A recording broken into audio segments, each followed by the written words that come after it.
Sir நான் சொல்கிறேன் நான் சொல்கிறேன் மேலே நீங்கள் சொல்கிறது கேட்கறது நான் வந்து உங்க தேடி வரணுமா? நீங்கள் சொல்கிறது கேட்கறது நான் வந்து உங்க தேடி வரணுமா? நீங்கள் தான் ஃபஸ்ட் எனக்கு தேடி வரணும். எனக்கு சம்பந்தம் இல்லை. ஆபீஸ் கிட்ட சார் இது வந்து ஆபீஸ் கிட்ட பேசுங்க சார். நீங்க பிரச்சனை பண்றீங்க வந்து. நீங்க யார் நீங்க? You are wrong. சார் நான் constable sir. Let it be. Local inspector பேசிங்க எல்லாம் வாங்க வந்துருமா? சார்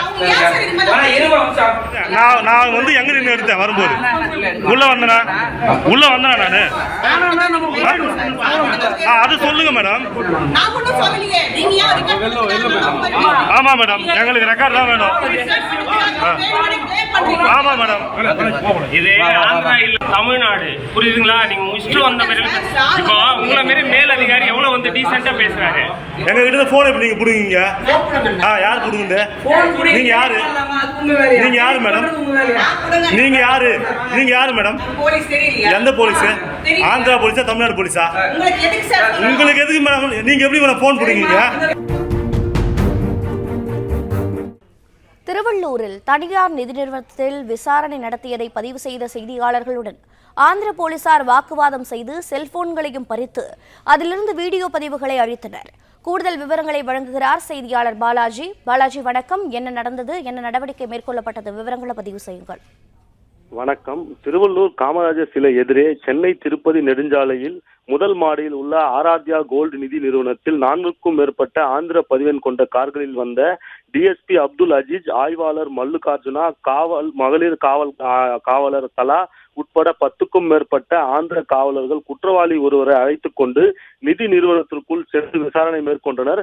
அப்போது ஆராத்யா கோல்டு நிதி நிறுவனத்தின் நுழைவாயிலுக்கு வெளியே நின்று செய்தி சேகரிக்க செய்தியாளர்கள் தகவல் கேட்டதற்கு முறையாக பதில் அளிக்காமல் செல்போனில் செய்தி எடுத்த நிலையில் செய்தியாளர்கள் செல்போன்களை ஆந்திர காவல்துறையினர் பறித்து அதிலிருந்த வீடியோக்களை டெலீட் செய்ததால் செய்தியாளர்களுக்கும் ஆந்திர காவல்துறையினருக்கும் கடும் வாக்குவாதம் ஏற்பட்டது.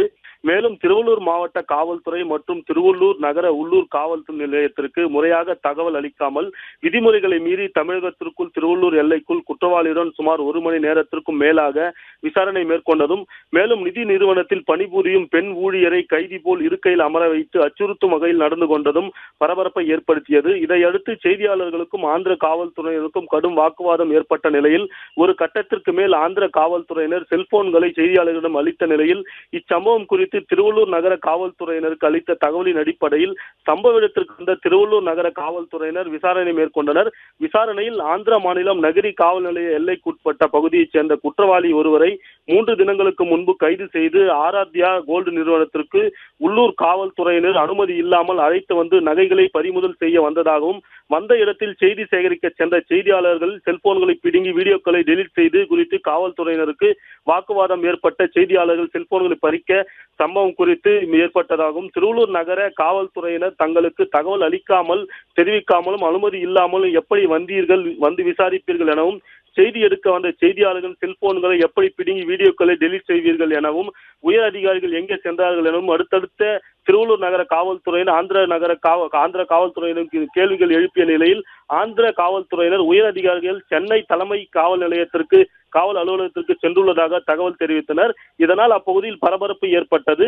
தமிழக எல்லைக்குள் விசாரணைக்கு வரும் ஆந்திர காவல்துறையினர் உள்ளூர் காவல்துறை மற்றும் மாவட்ட காவல்துறைக்கு எந்தவித தகவலும் அளிக்காமலும் அனுமதி பெறாமலும் இதுபோன்ற அராஜக செயல்களில் ஈடுபடுவதாக தமிழக காவல்துறையினர் புலம்புகின்றனர்.